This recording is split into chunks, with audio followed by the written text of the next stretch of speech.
로마서 7장 7절부터 13절까지 말씀 우리가 천천히 합독하도록 하겠습니다. 시작. 그런즉 우리가 무슨 말을 하리요? 율법이 죄냐? 그럴 수 없느니라.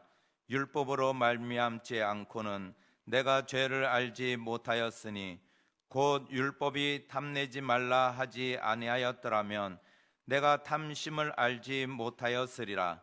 그러나 죄가 기회를 타서 계명으로 말미암아 내 속에서 온갖 탐심을 이루었나니 이는 율법이 없으면 죄가 죽은 것임이라. 전에 율법을 깨닫지 못했을 때에는 내가 살았더니 계명이 이름에 죄는 살아나고 나는 죽었도다.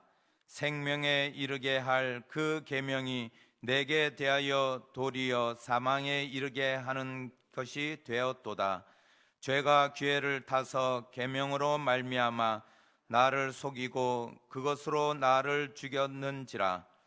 이로 보건대 율법은 거룩하고 계명도 거룩하고 의로우며 선하도다. 그런즉 선한 것이 내게 사망이 되었느냐? 그럴 수 없느니라. 오직 죄가 죄로 드러나기 위하여 선한 것으로 말미암아 나를 죽게 만들었으니 이는 계명으로 말미암아 죄로 심히 죄되게 하려 함이라. 아멘. 우리가 기도할 바를 알지 못하고 또 탄식함으로 우리를 위해 기도하시는 줄 믿습니다. 힘내시고 또 이 모든 상황 잘 극복해내시기를 간절히 축복드립니다. 오늘 말씀에 보면은 우리가 율법에 대해서 말씀하고 있으면서 이 율법의 역할이 뭐냐, 그동안 이제 그 율법으로 인해서 우리가 구원에 이르는 것이 아니다, 오직 믿음이다, 이 사도 바울이 계속 그렇게 강조하다 보니 우리 마음속에 말씀 로마서를 읽다 보면은 무슨 마음이 드냐면은 그럼 율법이 뭐 별 필요 없지 않는가, 율법으로 인해서 우리가 구원받는 것이 아니기 때문에 그 율법이 우리에게는 별로 뭐 유익한 것이 아니라는 그런 마음에 그런 생각을 가질 수 있다는 것입니다. 이 율법은, 유대인의 율법은 토라라고 하여서 613가지의 조문으로 되어 있는 것에서 365가지, 365일이면은 1년이 생각나죠? 365개. 이것이 이제 부정문으로 되어 있고 긍정문은 248개가 이렇게 긍정문으로 되어 있습니다. 그 248개의 의미는 사람의 뼈의 숫자를 의미하는데, 사실 뭐 정확하게 뭐 저도 안 세봐서 모르겠는데, 그런데 이제 그 네이버에 물어보면 사람의 뼈는 약 한 206개라고 그래요. 그런데 지금 유대인들은 이 사람의 뼈의 숫자와 그 다음 매일매일 1년의 그 날수를 365 이렇게 해가지고 613가지의 율법이 이렇게 존재하고 있습니다. 그런데 우리가 율법을 완전하게 지킬 수가 없는 거죠. 그 많은 율법을 우리가, 물론 바리새파 사람들은 그 워낙 열심이다 보니 우리가 뭐 지키는 그런 유대인들도 있었겠죠. 그런데 오늘 사도 바울이 이야기하고자 하는 것이 뭐냐면, 그럼 율법이 뭐냐, 이 이야기를 하면서 우리에게 율법이 죄냐 이렇게 물어봅니다.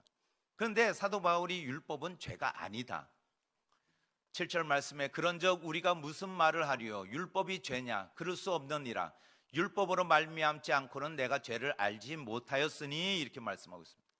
율법으로 말미암지 않고는 우리가 죄를 알지 못한다는 거죠. 우리가 죄라는 것은 우리가 법으로 규정되어 있는 것에 대해서, 교통법규를 어겼다는 것은 우리가 그렇게 정했다는 거예요. 저는 항상 빨간불에 가거든요. 그런데 남들이 다 보면 잘못됐다고 그래요. 그거 왜 그래요? 예? 아니, 나는 빨간불에 가고 싶은데 근데 남들이 파란불에 가라는 거예요. 근데 왜 그러냐? 그게 교통법규로 그렇게 정했다는 거예요. 내가 정한 것도 아닌데. 그래서 저는 항상 빨간불에 가려고 하더라도 하도 그냥 딱지가 많이 날라와서 안 그러지만은, 그렇듯이 우리가 그 법을 정해놨기 때문에, 율법이라는 것이 그렇게 정해져 있기 때문에 우리가 죄라는 것을 알게 되었다는 것입니다. 이 율법을 통해서 그 죄가 바로 우리는 율법 자체는 죄는 아니지만 그 율법으로 비춰볼 때 우리의 죄가 무엇이 죄이고 무엇이 죄가 아니라는 것을 알 수 있다는 겁니다. 그러면서 사도 바울이 뭐라고 이야기하냐면 7절 말씀 후반절에 보면은 율법이 탐내지 말라 하지 아니하였더라면, 이렇게 이야기하고 있습니다. 내가 탐심을 알지 못하였으리라. 이 탐심이라는 이 탐심하지 말라, 십계명의 10번째 계명 아니겠어요? 이 10번째 계명을 이야기하면서 사도 바울이 그 10번째 계명처럼 우리가 탐내지 말라 하는 것을 계명에 적혀 있지 않냐. 이 계명에 적혀 있기 때문에 이것이 바로 탐내는 것은 우리에게 죄가 되는 거다. 그러나 율법은 자체로는 죄가 아니다, 이 이야기를 하고 있습니다. 십계명은 뭐 너는 나 외에 다른 신을 두지 말라, 너를 위하여 새긴 우상을 만들지 말고, 쭉 뭐 안식일을 지키고, 이 율법, 이 계명들을 보면은, 아니 근데 사도 바울이 왜 그러면은 1계명 나 외에 다른 신을 두지 말라 이렇게 조금 좀 중후하고 뭔가 딱 첫 번째 이게 중요하잖아요. 근데 왜 10번째 계명을 인용하였을까? 이 사도 바울이 계명을 몰라서 10번째를 했을까요? 그렇지 않다는 거죠. 사도 바울은 가말리엘 이 문화생으로서 거기서 학문을 배우고 율법을 배운 사람이에요. 얼마나 그 율법에 대해서는 정통하고 율법에 대해서 박식하겠어요. 예? 아마 학위가 있어도 10개는 있을지 모르겠어요. 그렇듯 이 사도 바울이 몰라서 그런 게 아니라 이 탐심이라는 것에 대해서 우리가 주목해 봐야 되는 것이죠. 1계명부터 9계명에 대해서는 외적인 거예요. 우리가 하나님 외에 다른 신을 두지 말라, 우리가 하나님을 섬기고, 그리고 안식일을 지키고, 우리가 살인하지 않고, 우리가 부모를 잘 공경하고, 이런 외적인 것을 이야기하지만 이 10번째 계명 그러니까 탐하지 말라는 이 계명 속에는 내적인 것이 있는 거예요. 우리가 하나님께서 에덴 동산에 인간의 그 타락으로 인해서 우리 안에 가지고 있던 것이 바로 그 마음이라는 거예요. 탐심이라는 거예요. 예? 우리의 욕심, 이건 내적인 거라는 거예요. 내적인 거예요. 우리 안에 원래 이게 자리 잡고 있는 죄성이에요. 그래서 이거를 우리가 누구나 다 가지고 있는 거예요. 예? 누구나 다 우리 속에 그 탐심이라는 마음이 있는 거예요. 단지 그것이 내가 이거 사실 우리 집에 이 리모컨이 없는데 이거 가져가고 싶어. 예? 이거 정말 이거 몰래 가지고 가가지고 싹 가져가서 이제 내가 집에서 쓰고 싶은데, 이게 왜 그러냐면은 남의 것을 탐하는 것은 율법의 죄라고 이야기하기 때문에 그것을 우리가 제어하는 거예요. 율법으로 우리가 죄를 짓지 않게 하기 위해서 않으려고 우리가 노력한다는 거죠. 우리 마음 가운데 그 탐심을 우리가 누르는 거예요. 그래서 사도 바울이 뭐라고 이야기하냐면, 율법은 죄는 아니지만 우리 안에 탐심을 알게 하는 것이 바로 율법이다, 이렇게 말씀하고 있는 겁니다. 율법으로 인하여 죄가 드러나며, 이 율법이 아니면 우리는 죄를 죄로 여기지 않으며, 또한 율법을 통해서 우리 자신을 돌이켜볼 때 내가 죄를 범하고 있구나 하는 것을 알 수 있다는 거예요. 그래서 이 율법이 그 율법의 역할 중에 죄를 알게 한다는 거죠. 그러면서 두 번째 사도 바울이 뭐라고 이야기하냐면, 율법은 죄를 깨닫게 한다는 거예요. 야, 이것이 죄구나 하면은 내가 그것을 죄로 깨닫고 나서 우리의 마음들을 돌이키게 된다는 거죠. 9절 말씀에 전에 율법을 깨닫지 못했을 때에는 내가 살았더니 계명이 이름에 죄는 살아나고 나는 죽었도다. 율법을 깨닫지 못했을 때에는, 여기서 이 말씀 속에서도 사도 바울이 율법을 알지 못했을까요? 그동안 율법을 잘 깨닫지 못하다가 지금 와서 내가 깨달았어, 이런 것이 아니라 사도 바울이 우리가 율법을 다 지키려고 애를 쓰고 율법 가운데 우리가 살아가고 있는데, 이 율법을 본인이 느꼈을 때 우리가 세상적으로 율법을 지키려고 막 노력하고 있는데, 본인이 깨닫고 나니 이 율법이 성령의 조명으로 성경 말씀에서 이야기하는, 우리가 이 신약 시대 때 왔을 때 이 율법이 아니라 하나님이 주신 그 우리의 마음과 그리고 우리의 뜻과 우리의 모든 전 인격적으로 그것을 돌이켜 봤을 때 이것이 죄구나 하는 것을 깨달았다는 거예요. 10절 말씀에 생명에 이르게 할 이 계명이 내게 대하여 도리어 사망에 이르게 하는 것이 되었도다.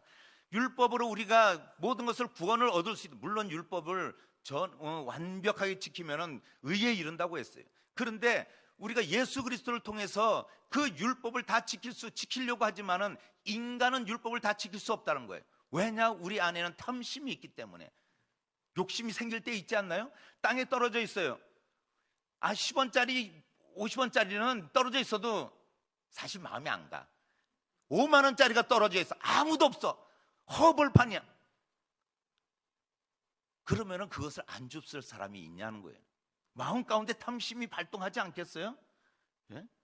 이것이 분명히 내 것이 아니지만은 아무도 없는데 누구 건지 누가 알아. 그렇기 때문에 이것을 우리가 가지려고 하는 것이, 그러나 우리가 그것을 집어들었지만은 우리 마음 가운데 이거는 죄야 이렇게 느꼈을 때 이것을 경찰서에 가져가거나 주위에 두리번두리면서 혹시 이 돈을 잃어버린 사람이 찾고 있지 않는가, 이 돈을 주인이 오지 않을까 우리가 두리번하지 않나요? 이것이 우리가 율법을 통해서 우리의 죄를 깨달았다는 거예요. 깨닫지 못하면은 이거 내 거네, 내 주머니에서 나간 거 맞죠? 분명히 이렇게 우리가 그렇게 생각을 하면서 죄가 아니야, 우리가 그렇게 생각한다는 거예요. 사도 바울은 율법을 깨닫지 못했다고 하면서 이 말씀 속에서 뭐라고 이야기하냐면, 나는 그러나 율법에 의해서 내가 그전에는 율법으로 살아나려고 했는데 이 율법으로는 이제는 죽었다는 거예요. 율법으로 살 수 없다는 거죠.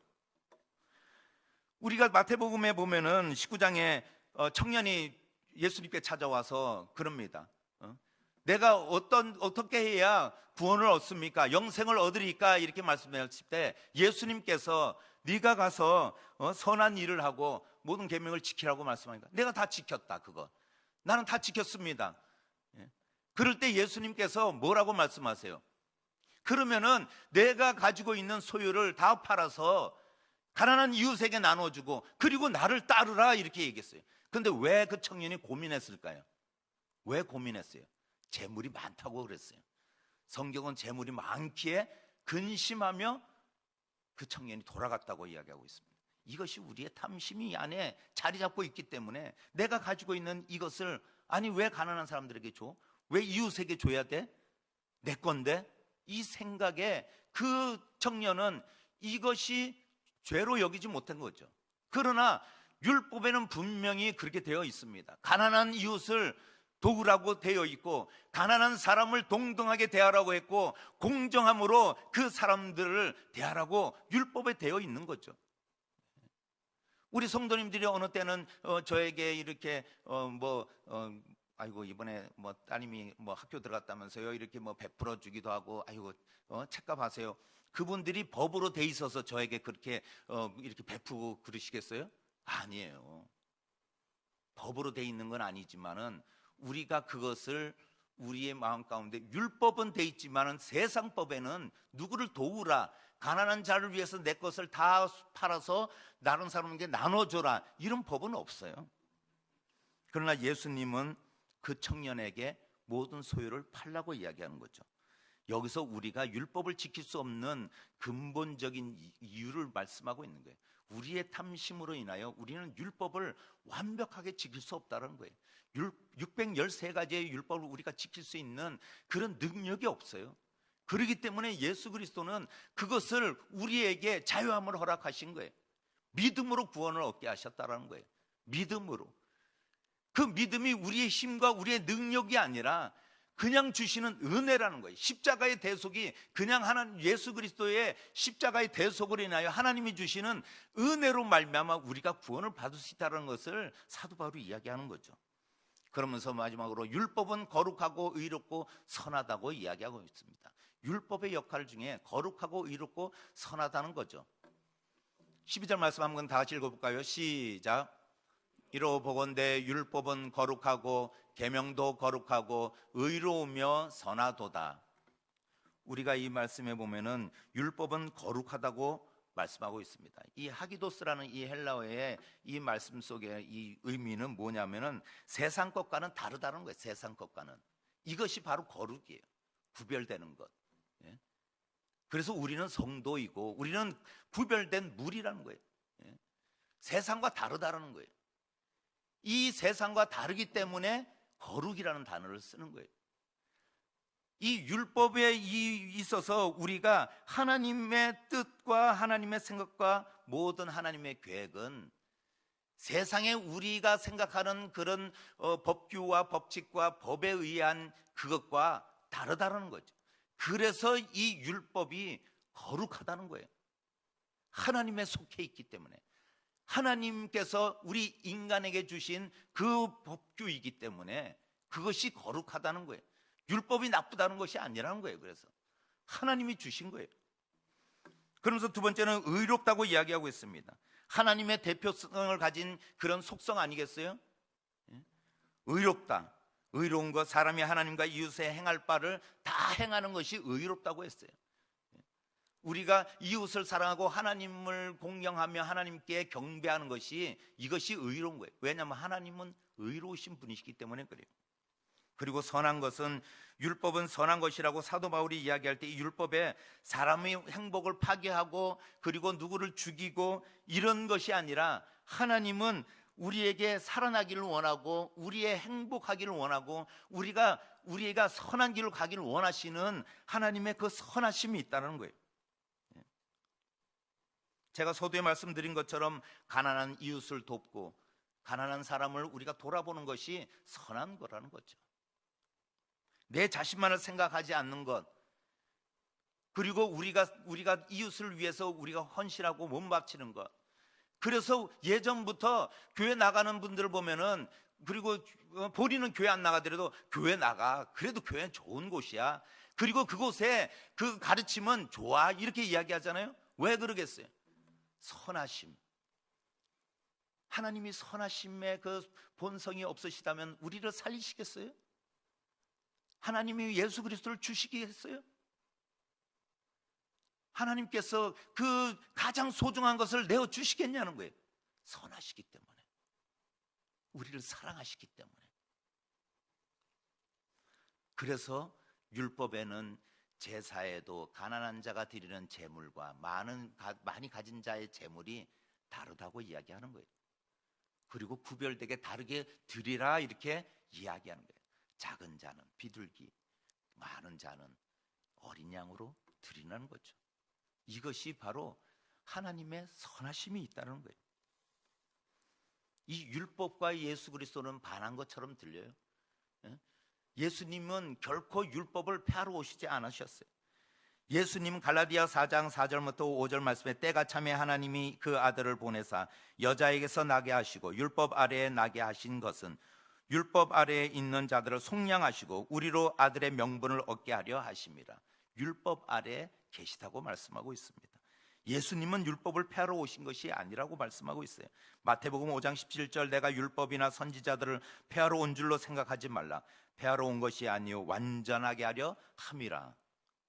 예수님은 또한 연약하여서 율법을 지킬 수 없는 우리를 대신, 우리가 율법을 지킬 수 없기 때문에 그것을 대신 이루러 오셨다고 말씀하고 있어요. 고린도후서 5장 21절, 하나님이 죄를 알지도 못하신 이를 우리를 대신하여 죄로 삼으신 것은 우리로 하여금 그 안에서 하나님의 의가 되게 하려 하심이라. 우리가 우리 힘으로 의롭게 되지 못하기 때문에 예수 그리스도를 통해서 의롭게 하셨다고 말씀하고 있어요. 예수님은 우리를 율법의 저주로부터 완전히 속량하시려고 오셨다는 거죠. 갈라디아서 3장 13절, 그리스도께서 우리를 위하여 저주를 받은 바 되사 율법의 저주에서 우리를 속량하셨으니 기록된 바 나무에 달린 자마다 저주 아래에 있는 자라 하였음이라. 이것이 바로 예수님께서 우리를 속량하시고 우리를 구원하시기 위해서 그 율법을 지킬 수 없는 우리의 상황과 우리의 현실, 우리의 마음, 연약함을 대신하여서 주님이 이 땅에 오셨다는 거예요. 율법이, 그래서 사도 바울은 나쁜 것이 아니라 그 율법은 거룩하고 선하다고 이야기하는 것이죠. 그리고 하나님의 의에 이르게 하는 것이 율법이다. 우리가 돌이켜 봐야 됩니다. 우리의 어떤 때는 양심을, 어느 때는 믿음의 사람이라고 하면서 우리는 잠깐 율법 아래 있지 않고 또한 하나님의 의에 있지 않고 우리는 세상 사람들과 똑같은 잣대로, 세상 사람들의 방법으로, 세상 사람들이 가면 정말 똑똑하고 머리 좋고 그리고 잘한다고 이야기하는 곳으로 우리는 달려갈 때가 얼마나 많은지 모릅니다. 남들처럼 우리가 어떻게 해야지 아파트 분양을 받아서 높은 가격을 받을까, 이 생각에 골똘하면서 달려갈 때 많잖아요. 그러나 이것이 아니라 오늘 사도 바울은 하나님께서 우리에게 율법을 주신 이유가 뭐겠냐? 거룩하고 의로우며 선하신 하나님, 우리가 그 율법을 우리가 마음에 새겨야 된다는 거예요. 그럴 때 하나님께서는 예수 그리스도 통해 주신 우리에게 그 은혜와 사랑과 그리고 죄의 대속과 그리고 우리가 의롭게 됨을 얻는 줄 믿습니다.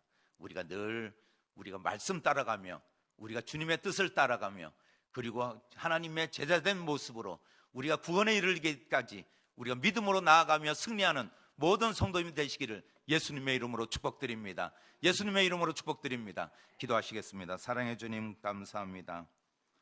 율법은 우리 주님이 재림하실 때까지 우리가 아버지 하나님, 우리가 죄악으로 빠지지 않고 사망의 길로 빠지지 않는 우리의 교사의 역할을 감당하며 또한 우리의 죄를 돌이키게 하는 그런 율법인 줄 믿습니다. 아버지 하나님, 하나님의 뜻을 우리가 잘 순종하며 따라갈 수 있게 하여 주시옵소서. 어느 때는 저희들이 연약하여 우리 마음 가운데 탐심으로 우리가 가득할 때가 있습니다. 하나님, 우리 마음을 보살펴 주시고 우리의 생각과 마음을 주장하여 주셔서 우리가 늘 예수 그리스도의 이름의 권세로 나아가며 또한 예수님께서 우리에게 말씀하신 그 말씀을 기억나게 하여 주셔서 우리가 말씀 따라가게 하여 주시고 말씀에 순종하게 하여 주시고 말씀을 지키며 나아가는 우리 모든 성도들 되게 하여 주시옵소서. 그리하여 우리가 잘했다 칭찬 듣는 늘 하나님의 기쁨이 되는 몸된 우리의 종들이 될 수 있도록 하나님 함께하여 주시옵소서. 한 주간을 시작합니다. 이 어두운 세상에 빛과 소금의 역할을 감당하며 그리고 세상에 나아가 우리가 아버지 하나님 믿는 자로서 우리가 하나님의 영광을 드러내는 저희들 되게 하여 주시옵소서. 감사드리며 예수님의 이름으로 기도하옵나이다. 아멘. 다 같이 주여 세 번 부르며 기도하며 나아가시겠습니다. 주여, 주여,